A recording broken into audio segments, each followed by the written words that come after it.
Hey Rihanna Club members, so as Eddie and Jazz said last week in their video, we are going to talk more and more about how to get out of the fescue.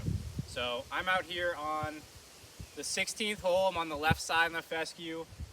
Colby's behind the camera. We're going to walk you through some different types of lies you probably see in the fescue and really how you go about playing those lies to ensure that you have the best score on whatever hole this is. Obviously, again, I'm on 16, probably about 150 yards out in this fescue here on the left side, and I'm really trying to make my worst score bogey. Okay, so Colby, walk over here with me.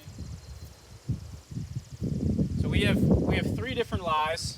Okay, this first lie we're going to talk about is, all right, a little bit wispy on the grass, but we're in between some fescue clumps, as you can tell. So I'm really on some dirt, and I'm in between the clumps of the grass that the tall grass grows out of. Second lie over here. Okay, I'm actually on grass area. It's not too thick around here. A little tricky. It definitely looks like it can probably get most of the golf ball, most of the club on the golf ball. But still, the club's going to grab in this tall grass, so when we come back to that one, I'll talk about that. And this third lie over here, I don't know if you can even see this, but there's probably what a lot of people are experiencing as soon as you get into this like beginning cut of the fescue. It probably is the gnarliest out here. So ultimately, our goal, right? We have probably two goals, primary goal and secondary goal. My primary goal with any of these shots is to get the ball out of this situation, out of the fescue. Okay, that's my number one thought. My secondary goal and my second thought is, okay, after I assess my lie, can I advance the ball? All right, so get out first, whether it's sideways, backwards, whatever it is. If I feel like I can go forward, then I try to get the right club to advance the ball as close to the green as possible. All right, let's go through this first lie here in between the clumps. So I'm probably not going to be able to get very clean contact on a lie like this. When this ball's sitting in between two fescue clumps, I'm going to go to just my primary goal of probably getting the ball out.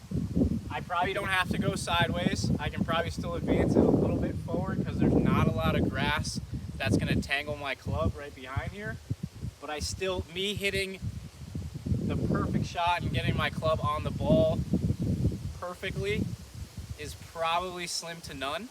So I'm still going to really take a wedge rather than 150 yards out. I'd probably hit, a 9-iron. I'm still going to hit a wedge, maybe try to get it, since we're on 16, to that hill. Maybe it'll roll down, but I'm going to grab really just a 50-degree wedge, which is a gap wedge for me.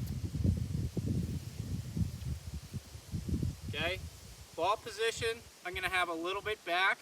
You can see as I rehearse this, now I can't really affect this lie or do any of this or stomp this down as I'm playing, but since we're out here doing a video, okay, you can see as I rehearse this shot, it's still going to grab my club. Okay, that's what I was talking about, where I'm probably still not going to be able to hit a perfect shot that gets to the green.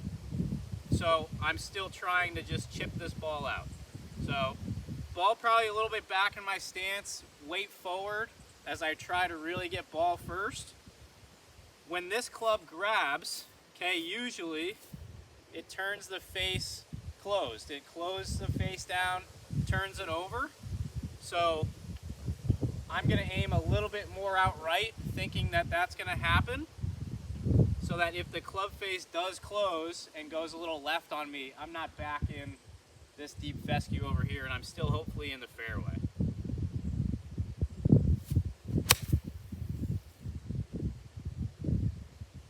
Okay, so that was pretty much ideal.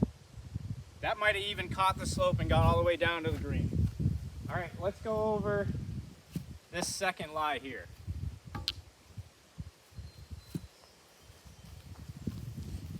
All right, so as we said in the beginning, this second lie is a little bit better. Why do I say that? I have room to swing here. Okay, I don't really have a lot of grass behind me that's gonna grab my club. The through swing, I'm not so much worried about because again, I'm trying to hit the ball first. Okay, so if I have this room behind me, ball actually feels like it's sitting up a little. I'm probably gonna give this a go. Now, this is again kind of like personal to you on how well you feel like you can contact your irons in this situation. But I feel like I have a pretty clear path here. Now, setup wise, I'm gonna do the same thing to again ensure the best contact possible. I'm gonna have this ball back in my stance, maybe a little bit more narrow. My weight is almost pre-shifted forward onto my left side. And I'm gonna take a pretty good whack at this, definitely a full swing. Probably not gonna come out with the same flight as a normal 9-iron would, but I should be able to advance it almost onto the green.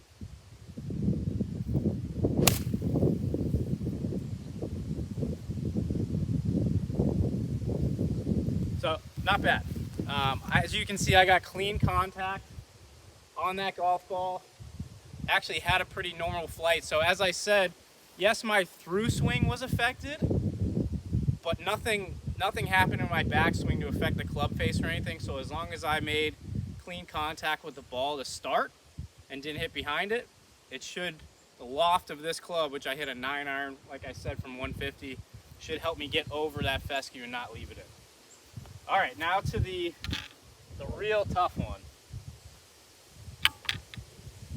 Not that one. Okay.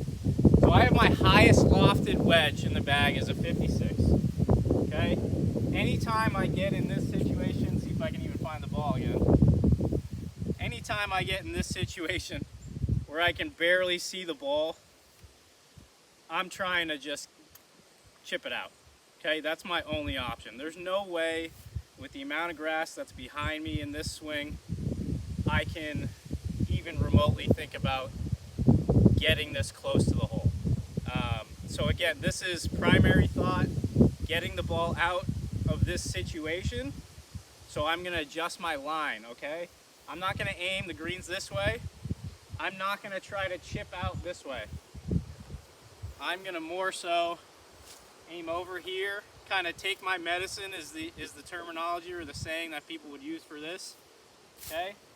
And I'm really gonna feel like I'm real steep coming down on this, right? So I don't hit as much grass. If I try to drag low and then go low through, all this grass is gonna grab me, okay? Especially the club face.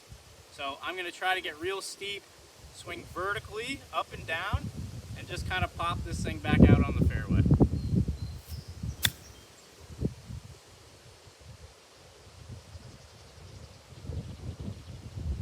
Okay, good. That almost went too far, so obviously be careful about that. You want speed, you want a big swing, but that obviously would have been pretty chaotic if I chipped it back into the fescue on the other side. So make sure you pay attention to that too.